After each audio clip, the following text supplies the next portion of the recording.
A gente chegou ao nosso episódio de número 60 e é dia de a gente falar de uma dessas séries do momento, que é Unorthodox, ou Nada Ortodoxa. É a história de uma judia ultra-ortodoxa que vive no bairro de Williamsburg, no Brooklyn, Nova York, e decide fugir para Berlim. A história é baseada na autobiografia de Deborah Feldman e é estrelada por Shira Haas. A série levanta inúmeras discussões que são muito atuais e têm a ver até com o coronavírus em Israel. Você sabia que grande parte dos infectados no país são os ultra-ortodoxos? Vamos falar sobre isso hoje no E Eu Com Isso, podcast do Instituto Brasil-Israel. Eu sou Amanda Hatzira, professora e pesquisadora de temas ligados à cultura judaica e sociedade israelense, e a nossa convidada hoje é a Marta Toppel, diretora do Centro de Estudos Judaicos da USP, foi minha professora lá também. Bem-vinda, Marta, obrigada por ter aceitado o nosso convite.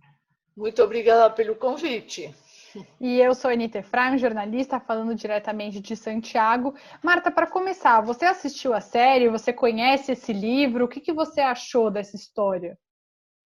Eu assisti a série há uns 4 dias. Eu não conhecia o livro, mas sim li autobiografias de pessoas que se desvincularam da ortodoxia, dissidentes da ortodoxia. Li, como eu disse, autobiografias e também fiz uma pesquisa em Israel sobre os dissidentes da ortodoxia. Uhum.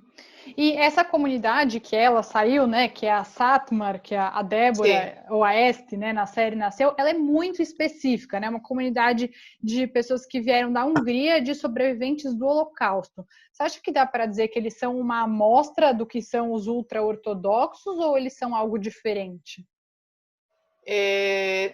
Bom, a ortodoxia, essa é uma boa pergunta. A ortodoxia não é um bloco monolítico, tem vários grupos dentro dela que se diferenciam por se abrir mais à sociedade moderna e secular ou por se fechar mais aos valores dessa sociedade moderna e secular. Os grupos racídicos geralmente são mais fechados e a Hassidut Satmar realmente é um dos grupos mais fechados e mais hostis a qualquer tipo de interferência, o que eles consideram uma interferência da modernidade, da sociedade secular em suas vidas. Então, sim, tem essa característica. Outra característica do Satmar é que eles falam em Yiddish, nem todos os ortodoxos falam entre si em Yiddish.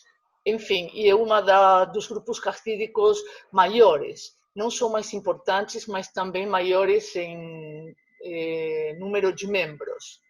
Uhum. E Marta, você acha que essa série e outras sobre sobre ultra-ortodoxos, como os Shtetl, a gente já recomendou várias vezes essa série aqui também, retratam bem essas pessoas ou elas são, em geral, muito caricatas? Não, talvez Shtetl consiga fazer um retrato etnográfico, entre aspas, mais preciso de como se desenvolve esse dia a dia numa família, enfim, numa comunidade ortodoxa. É importante lembrar, agora eu digo é importante lembrar, mas não me lembro se o diretor de Shtetl é um ex-ortodoxo, um unorthodox, alguém que saiu da ortodoxia, então ele conhece muito, muito bem como é o modus vivendi ortodoxo. Em Unorthodox, ou Nada Ortodoxa, eu acho que também está bastante bem mostrado esse mundo, com alguns estereótipos. Está bem mostrada a comunidade, mas, como eu digo, eles fizeram um esforço enorme para que os autores falem em Yiddish, e isso realmente dá um gosto, assim, uma coisa folclórica no bom sentido ao seriado. Porém, tem yiddishistas mais puristas que acreditam que esse Yiddish que é conversado na série não é o Yiddish desse grupo tão específico que são os Hassidim de Satmar. Mas também não dá para ter tudo, né? Já estão falando Yiddish. Eu já fiquei muito impressionada de ver tanta gente, tantos atores falando Yiddish, porque é difícil conseguir, né? Eu me perguntei a mesma coisa, eu fiquei impressionada nesse ponto. E jovens. Aliás, tem uma entrevista no Forward, se eu não me engano, nos Estados Unidos, que era um jornal, vocês são muito novas, que saiu em Yiddish durante décadas e décadas, o jornal no qual Isaac Bashevis Singer publicou quase todos os seus romances semanalmente em Yiddish. Agora, The Forward, é publicado em inglês nos Estados Unidos, mas a atriz, a protagonista, diz que o fato de ter tido que aprender Yiddish a obrigou a entrar mais dentro dessa personagem que qualquer outra coisa, qualquer leitura que ela tenha feito, que isso foi realmente muito, muito importante. Uhum.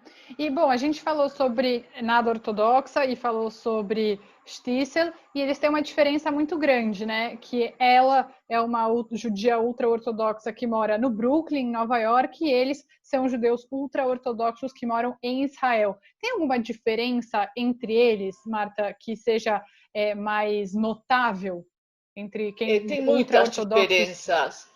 É uma excelente pergunta. Eu não vou fazer a diferenciação entre Stissel e anortodoxos, vou fazer uma diferenciação entre os ortodoxos em Israel e os ortodoxos, neste caso, nos Estados Unidos, poderia ser na Inglaterra.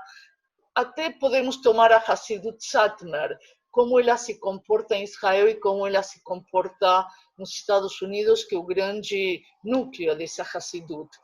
Obviamente, por estar num Estado judeu, embora os grupos ultra-ortodoxos não reconheçam Israel como Estado judeu, eles acabam tendo algumas prebendas bastante importantes do Estado de Israel, como, por exemplo, não trabalhar, ter desconto em vários tipos de impostos, como o que seria o IPTU, e não servir no exército, e acabam tendo mais poder de barganha em Israel do que eles têm nos Estados Unidos. Eles não podem dizer nos Estados Unidos não trabalho.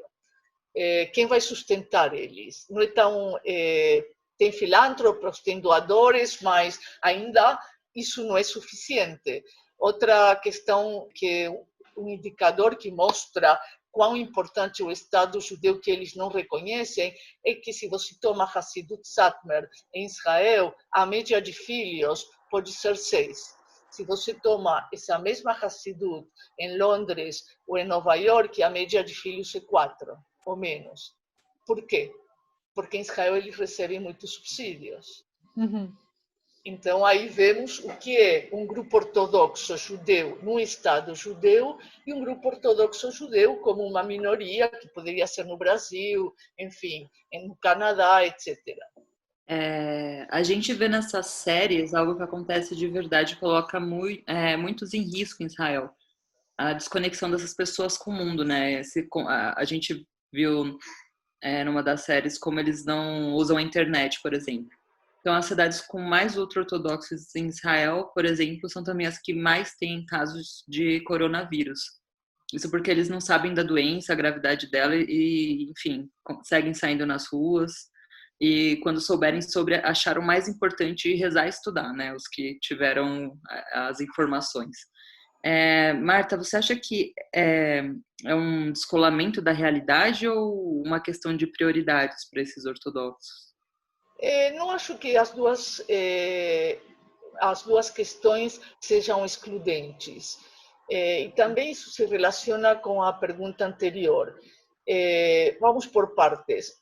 Os ortodoxos, ultra-ortodoxos, neste caso, em Israel, vários grupos de ortodoxos, não todos, não obedeceram às diretrizes do governo de isolamento, etc. Por quê?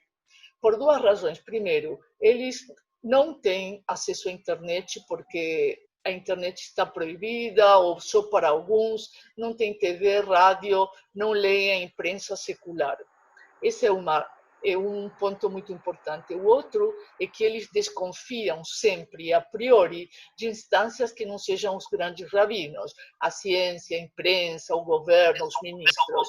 Então, esses dois fenômenos se juntaram com um terceiro, que foi que o grande rabino, uma grande autoridade em Israel, que Chaim Kanievski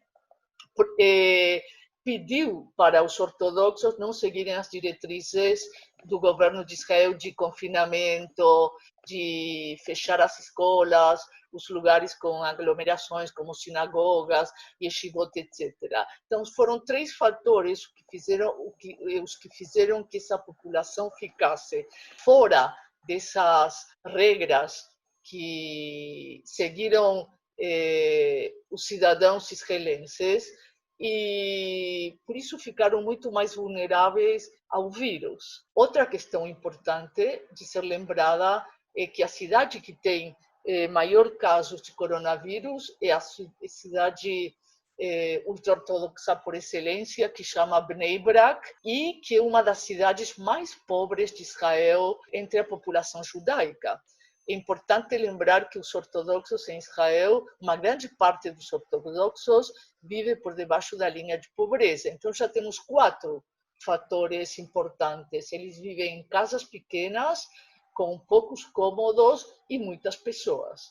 Temos que imaginar uma família de 13 pessoas morando talvez em um apartamento de 3 cômodos ou 4 cômodos. Então, são 4 fatores que levaram a que o índice de contagiados entre os ortodoxos seja muito mais alto. Eu acho que 40% das pessoas internadas são ortodoxas. É muita coisa. É muita coisa, porque eles representam na população judia de Israel, que em torno de 7 milhões, eles são 12% da população. Então, sim. Agora, isto trouxe uma não sei se reviravolta, mas um fenômeno também muito interessante, que depois da 3ª semana, quando se viu que o vírus ataca, até aqueles que estudam a Torá, que segundo os rabinos é o mais importante que tem que fazer todo judeu, até para se proteger do vírus, que essas pessoas eram as mais vulneráveis e as mais atingidas, o rabino Chaim Kanievski, conhecido como grande codificador desta geração, teve que dar um passo atrás, fazer um meia-culpa e pedir a seus seguidores, que são centenas de milhares, que sigam as diretrizes do governo israelense.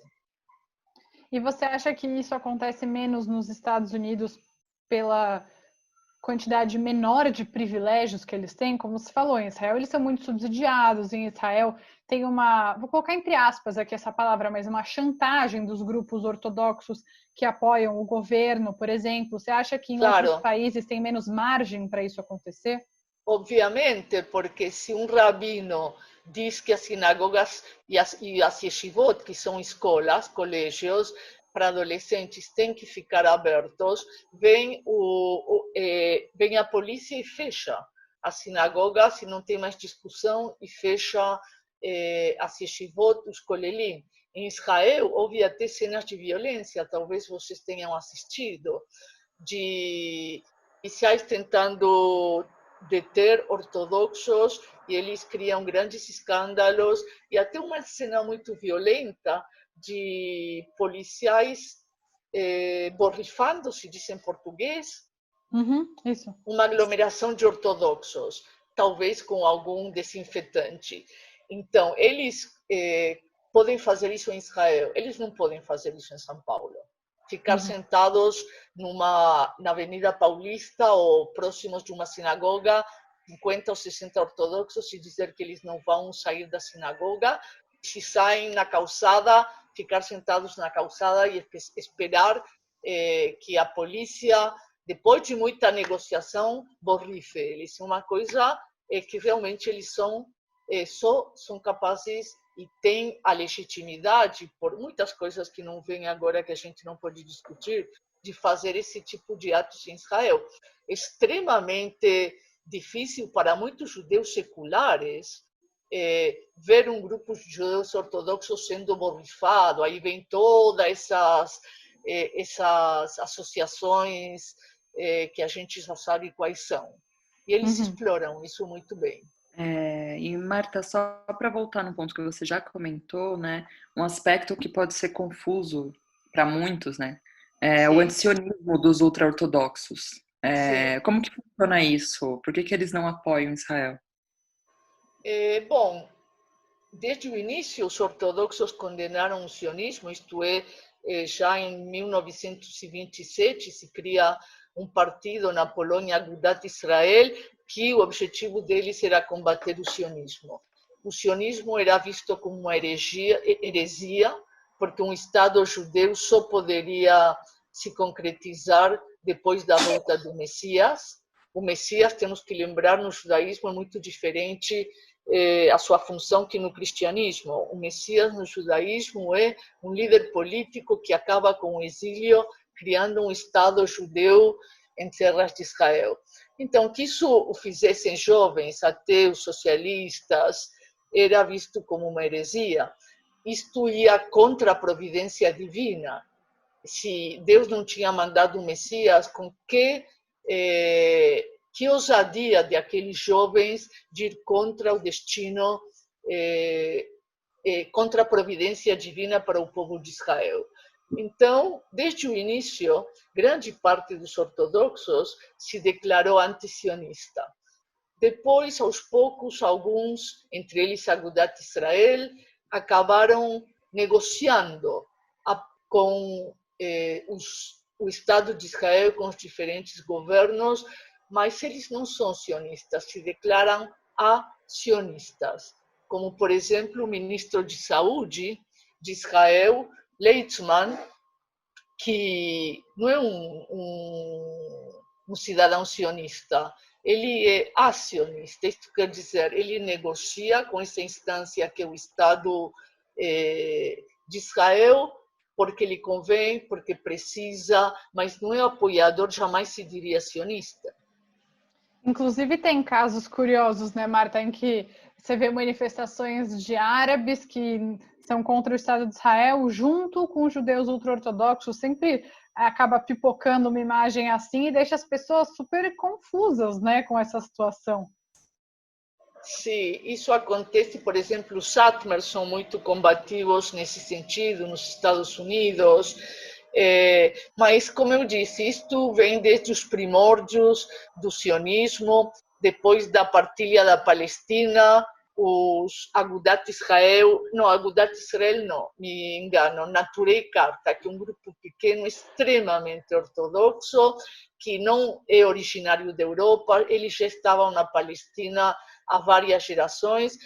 Escreveu o líder desse grupo, Naturei Karta, escreveu uma carta para a rainha da Inglaterra pedindo para interceder contra a criação do Estado judeu na Palestina. Então, esse é um conflito que começa com o sionismo. Uhum. E, Marta, você falou, né, que você estuda esse tema já faz muito tempo que você pesquisa isso, e nesse tempo todo, qual foi a maior curiosidade que você já ouviu sobre esses ultra-ortodoxos e a coisa que você considerou mais absurda? Bom, eu sou antropóloga e tenho respeito por meu universo de pesquisa. Obviamente, eu não sei o que é absurdo, eu sempre tenho um problema com como os brasileiros usam a palavra absurdo. Absurdo é terrível, é trágico, é ridículo. O que é absurdo? Absurdo seria mais difícil de acreditar que é verdade. Para mim é difícil de acreditar que é verdade que num momento de uma pandemia tão perigosa, a grande liderança dos ortodoxos em Israel ordene, diga que não, que os ortodoxos não têm que seguir as regras impostas pelo Ministério de Saúde, pelo governo de Israel. Isso, para mim, é perigosíssimo. Uhum. E mais curiosa, assim, uma coisa que você, não, enfim, quando você descobriu, te impressionou, não necessariamente de uma forma ruim, mas algo que seja, que muita gente não saiba. Que muita gente não saiba. É. Não tem. Agora você me deixou. Eu estou escrevendo uma pesquisa sobre a kashrut e estava extremamente surpresa com manuais de kashrut de 150, não de kashrut, para Pesach, de 150 páginas que tem, por exemplo, uma introdução para a mulher não ficar nervosa nem desesperada. Mas só para preparar o Seder de Pesach e limpar a casa de Hametz são 150 páginas, por exemplo. Isso é uma coisa... Haja detalhe, né? Como? Haja detalhe. Vocês não imaginam quanto. Para mim, às vezes, me parece que é quase psicodélico, no sentido da criatividade dos codificadores contemporâneos, porque é uma ortodoxia diferente da ortodoxia tradicional, anterior ao Holocausto. A criatividade deles para pensar situações bizarras e aí ir criando o que se chama o cerco da Torá, leis e mais leis que protejam uma lei originária. Então, isso para mim é uma fonte de surpresa constante. Quando eu leio leio, como eu disse, textos, livros que tentam ajudar a mulher judia a organizar o Seder de Pesach, e tem 100 e poucas páginas, e diz, não fique nervosa, não fique nervosa, e você imagina, bom, deve ser muito fácil. E, enfim, é isso, um exemplo. Mas voltando à série, ao seriado Unorthodox, eu acho muito bonito, está muito bem feito, mas essa história está contada, é uma história... eu me deparei, eu entrevistei mais de 20 moços e moças que fizeram esse caminho de sair da ortodoxia. É muito mais difícil, é bastante tortuoso, não é tão linear. A história deste não deixa de ser uma história com happy end, e para mim foi muito surpreendente como ela se movimenta tão bem, com tanta desenvoltura, num mundo tão novo, em um país novo. Mas poderia ser sair de Bnei Brak e ir morar em Tel Aviv. Os empecilhos que têm esses jovens, realmente a maioria são jovens, embora agora haja famílias que estejam abandonando a ortodoxia, mas os empecilhos são enormes. Parece que ela atravessa, toma um avião e todo esse mundo novo, ela transita por ele como se tivesse conhecido sempre. Isso é uma grande falha do seriado. Inclusive, aquele documentário One of Us, ele retrata de forma muito mais real, né? Como a mulher que tenta sair e ela é perseguida. Talvez a história da mãe da Este fosse melhor contada, a gente soubesse um pouco melhor sobre como esse caminho é difícil, né? Claro, mas além disso, imagine se você tem que hoje começar a entrar numa família xiita e você ouviu muito pouco e tudo que você ouviu são coisas terríveis. Você vai saber se comportar? O que pode fazer, o que não pode fazer, como falar com um homem casado. Então, é muito difícil. E ela transita por esse mundo com uma facilidade que é absolutamente inverossímil. Sim. Aproveitando o gancho, né, você falou sobre a questão das mulheres ali, quando falou do Manual de Pesach. Ainda na esteira da série, né, um jornalista disse que a condição das mulheres judias ortodoxas não diferem muito das mulheres muçulmanas fundamentalistas. Você concorda com essa afirmação, Marta? Bom, de novo, há grupos ortodoxos mais estritos e rígidos também em relação ao trato dado à mulher e outros menos. Agora surgiu há menos de 10 anos o que se conhece como as mulheres talibã. Em Israel, aquelas que realmente se cobrem todas de preto, é uma minoria ínfima, mas já surgiu esse fenômeno. Eu diria que, como grupos fundamentalistas religiosos patriarcais, existem diferenças, semelhanças muito grandes, existem também diferenças. Acho que, grosso modo, sem entrar em casos bizarros, ainda é mais denigrante ser uma mulher xiita, repito, numa família religiosa, que ser uma mulher ortodoxa numa família ultra-ortodoxa. Mas, embora haja lugares comuns, há também diferenças. Uhum. E sobre como essas pessoas se relacionam com o resto do mundo, Marta, de que maneira você acha que a sociedade pode acolher pessoas que saiam dessas comunidades? Porque é o que a gente estava falando, eles quase não têm contato com o mundo exterior. Você até falou de como foi fácil para Este, né? E ela leva muitos choques de realidade, apesar disso ser mostrado de forma, claro, muito rasa, porque é uma série de TV, não tem os detalhes. Mas, por exemplo, quando ela tem um contato com a israelense, com a Yael, e ela é super grosseira, fala as coisas super na cara, aquele jeito bem estereotipado israelense. Como é que a gente pode tornar as coisas mais fáceis se a gente convive com uma pessoa assim? Bom, quando eu fiz o trabalho de campo em Israel, eu estive em contato, na verdade, tudo começou as entrevistas através da ONG Hillel, que é a ONG mais importante em Israel, que ajuda os dissidentes da ortodoxia. Hoje já tem duas mais. E essa ONG trata de acolhê-los. Essas pessoas, quando saem de casa, elas saem sem dinheiro, sem língua, embora sejam israelenses em Israel, porque falam Yiddish ou falam um hebraico muito rudimentar, elas saem sem roupa. Muitos me contavam que tinham que se trocar nas escadas dos prédios. Eles não sabem, não têm aonde ir. 90% dos menores de idade em Israel que ficam na rua, que não é um ficar na rua como aqui no Brasil, que dormem e ficam anos, mas que ficam um tempo, são dissidentes da ortodoxia, que não têm onde dormir.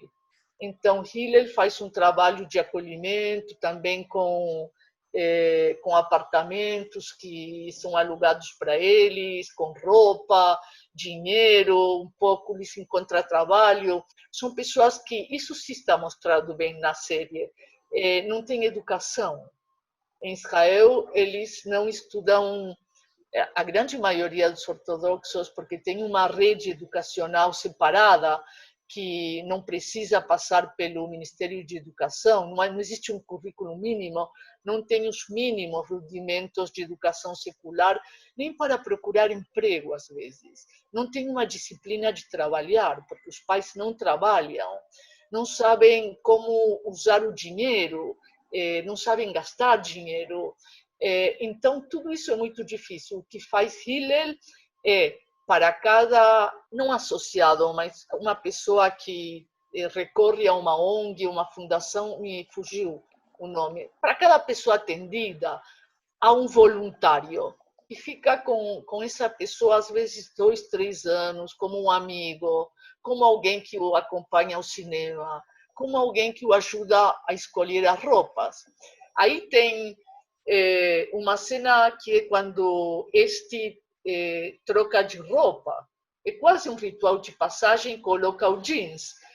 Para mim, vários interlocutores me diziam, quando eu coloquei o jeans e a camiseta, eu já senti que estava mais próximo dessa sociedade moderna. Mas alguns me diziam que não sabiam que existiam jeans de mulheres e de homens. Então, o desconhecimento de códigos é muito grande. E isso está completamente apagado no seriado. Uhum. E já para encaminhando para o final do nosso episódio, Marta, hoje, qual que você diria que é o maior desafio das comunidades ortodoxas ao redor do mundo? O maior desafio é tentar reverter essa pirâmide, principalmente em Israel, mas já se está vendo isso em alguns grupos dos Estados Unidos, também entre os Satmar, essa pirâmide ocupacional, que é uma pirâmide deformada, onde a maioria não trabalha.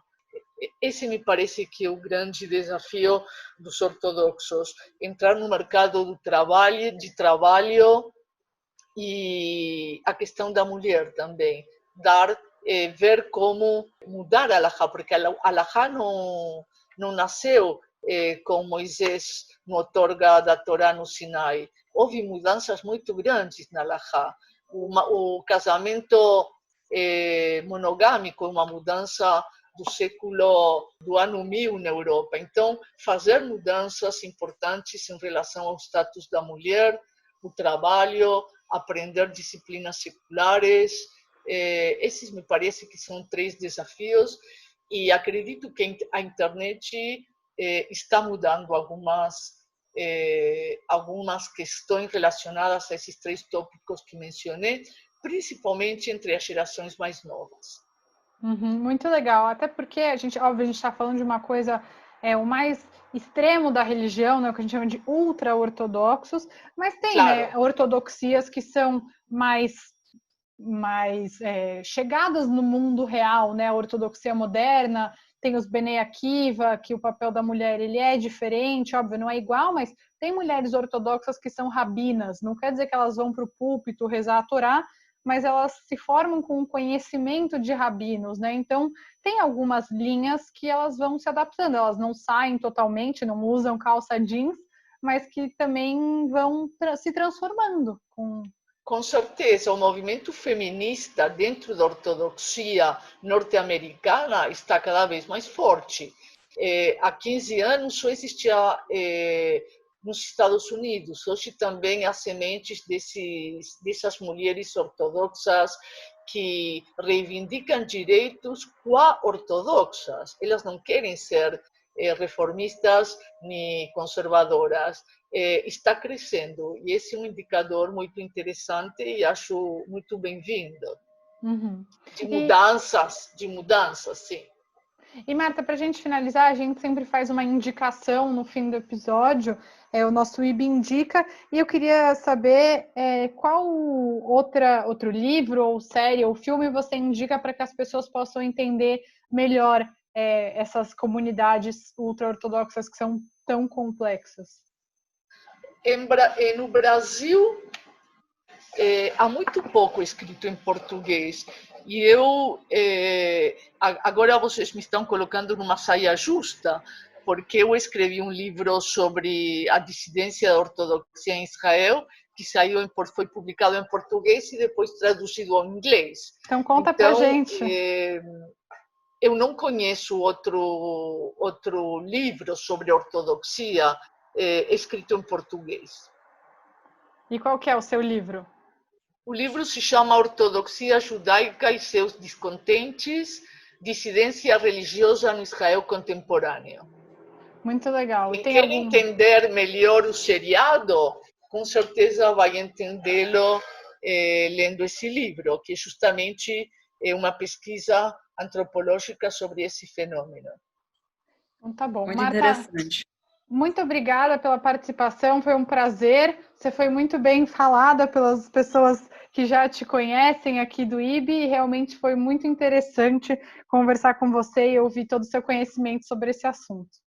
Não, muito obrigada, foi um prazer meu. Volto a dizer, me sinto mal de recomendar meu livro, mas tem romances que foram traduzidos há bastante tempo ao português do Chaim Potok.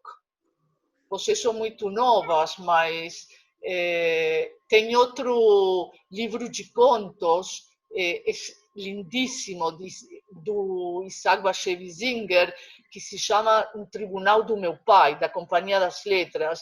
Em inglês é In My Father's Court. É muito bonito e retrata a vida de ortodoxos, mas antes da Segunda Guerra, que eram menos radicais. Legal, estamos anotando aqui todas as indicações e o nosso ouvinte também vai fazer o mesmo, aposto. Marta, muito obrigada mais uma vez, foi um prazer falar com você e é isso, até uma próxima. Até!